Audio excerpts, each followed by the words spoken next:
Hello viewers. आज हम discuss करने वाले हैं ह्यूमन अनाटॉमी का एक important concept, human respiratory system. Human respiratory system is basically composed of nose, trachea and lungs. We have a pair of external nostrils opening out above the upper lips. Upper lips जो हैं उनके ऊपर हमारे nostrils यानी knows के दो nostrils होते हैं, वो ओपन होते हैं। कहाँ पर? अपर लिप्स के पोर्शन, अपर लिप्स के जस्ट ऊपर हमारे नॉस्ट्रिल्स होते हैं। It leads to the nasal chamber through the nasal passage. Nostrils जो है नेजल चेम्बर में ओपन होते हैं। किसके थ्रू? नेजल पैसेज के थ्रू। The nasal chambers open into the pharynx. ये नेजल चेम्बर्स जो है open into the pharynx, nasal chamber pharynx में जाके ओपन होते हैं। A portion of which is common passage for food and air. ये फेरिंग्स जो है बोथ फूड एंड एयर, खाना और हवा दोनों के लिए कॉमन पैसेज है। The pharynx open through the larynx region into the trachea. जो फेरिंग्स होते हैं इस पोर्शन में होते हैं। जो फेरिंग्स, इधर फेरिंग्स है, opens into the larynx and then trachea. Pharynx जो है ट्रेकिया को कनेक्ट होता है किसके जरिए से? लैरिंग्स के जरिए से। Larynx is a cartilaginous box. ये लैरिंग्स जो है कार्टिलेजिनस बॉक्स है which help in the sound production and hence it is called as sound box. Larynx जो है एक कार्टिलेजिनस बॉक्स है जिसे हम वॉइस बॉक्स भी कहते हैं और साउंड बॉक्स भी कहते हैं, जो हमें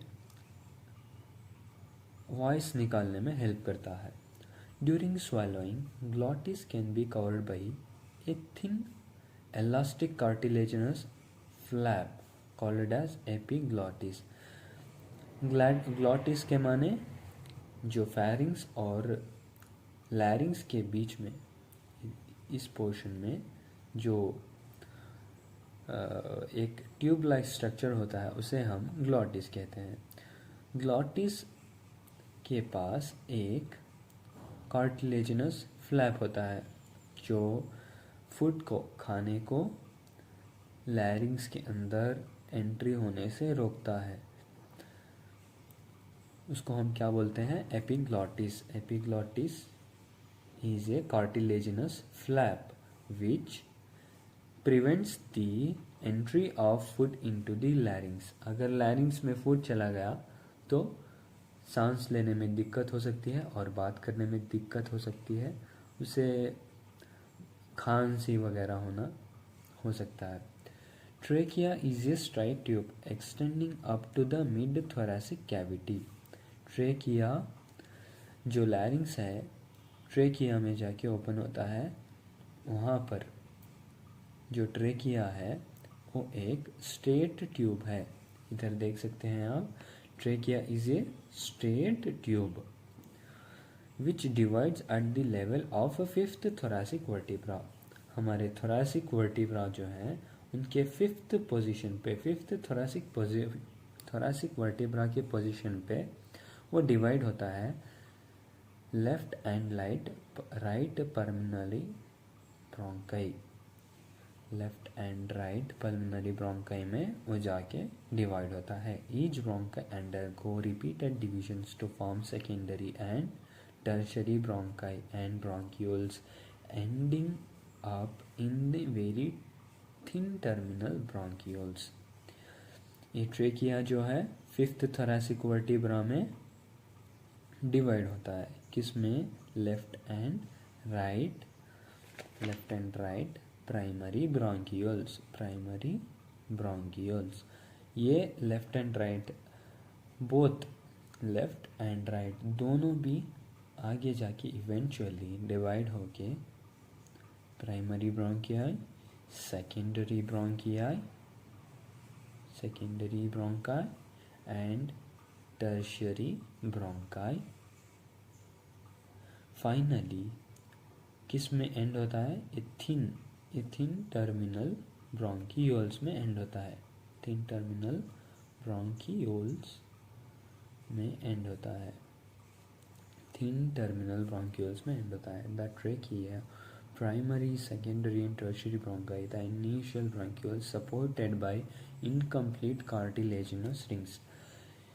इन सभी ब्रोंकाई हो या ब्रोंकियल हो, सभी में हमें सेमी सर्कुलर कार्टिलेजिनस रिंग्स रहते हैं.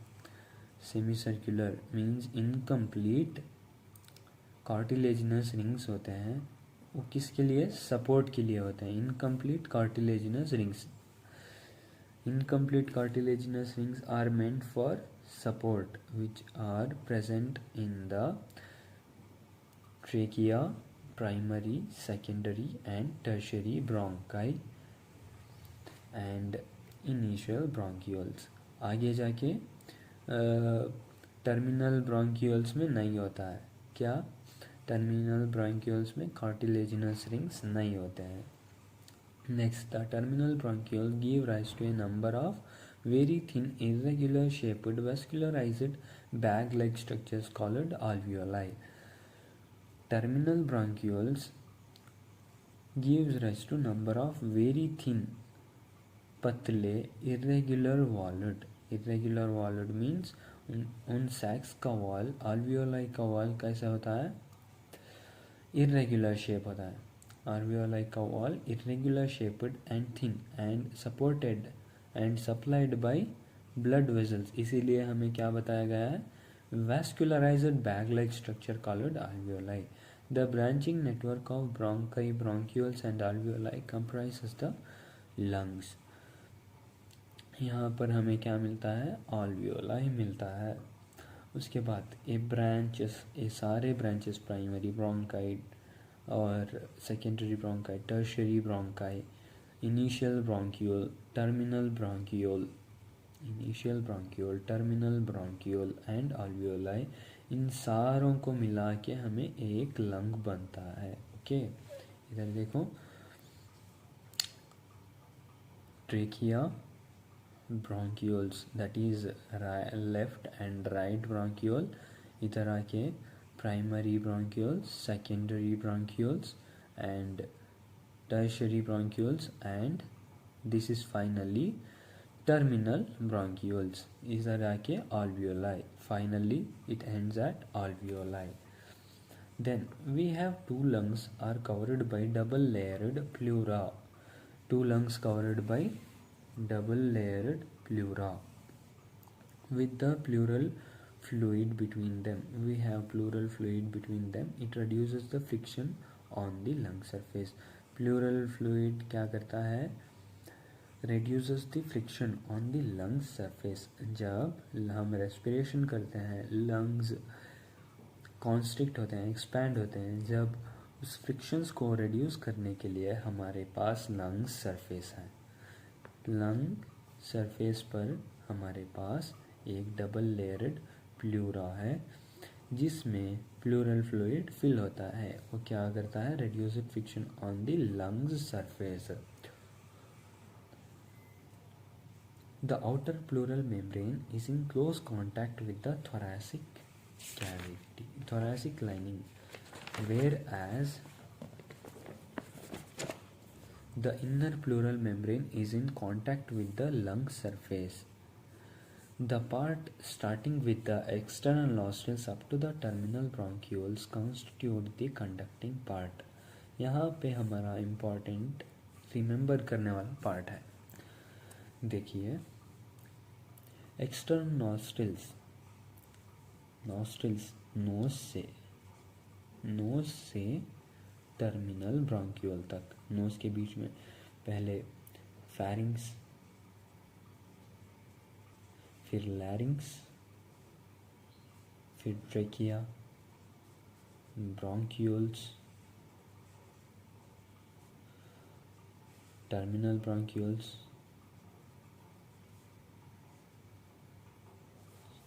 यहाँ यहाँ से यहाँ तक, नोज से टर्मिनल ब्रोंक्यूल्स तक जो पार्ट है उसे हम कंडक्टिंग पार्ट कहते हैं, conducting part. Then alveoli and their ducts, जहाँ पर हमने देखा था alveoli एंड इसके डक्ट्स, alveoli और उसके डक्ट्स कौन सा पार्ट बनाते हैं हमारे पास, एक्सचेंज पार्ट बनाते हैं।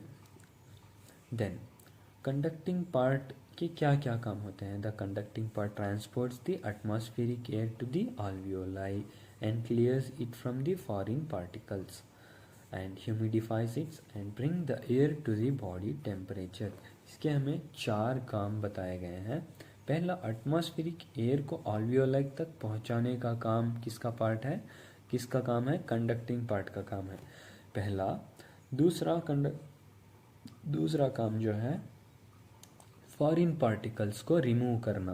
कहाँ पे, नोज़ के नॉस्ट्रिल्स में जो हेयर्स होते हैं वो फॉरिन पार्टिकल्स को रिमूव करने में हेल्प करते हैं। तीसरा, it humidifies the air and brings the air to the body temperature. This conducting part, एक कंडक्टिंग पार्ट जो है एयर को फॉरिन पार्टिकल्स से फ्री कराता है, ह्यूमिडिफाइज इट, जो ड्राई एयर है उसे ह्यूमिड बनाता है और फिर उस एयर को बॉडी टेम्परेचर से मैच, बॉडी टेम्परेचर के अकॉर्डिंगली मेंटेन रखता है। Next, exchange part is the site for the actual diffusion of carbon dioxide and oxygen between the blood and the atmospheric air. Exchange part कौन से parts exchange part में आते हैं, exchange part में alveoli and ducts, alveoli and ducts किस में पाए जाते हैं, एक्सचेंज पार्ट में पाए जाते हैं, एक्सचेंज पार्ट में पाए जाते हैं, exchange part. Next, the lungs are situated, lungs का पोजीशन देखने के लिए, lungs are situated in the thoracic chamber which is anatomically an airtight chamber। lungs is situated in the thoracic chamber, lungs हमारे जो हैं thoracic chamber में locate होते हैं। उस चेम्बर में airtight chamber, यानी airtight chamber means हवा ना तो अंदर जा सकती है ना बाहर आ सकती है, airtight chamber। The thoracic chamber is formed dorsally by vertebral column। dorsally जो है हमारे पास vertebral column है, फिर ventrally हमारे पास sternum है।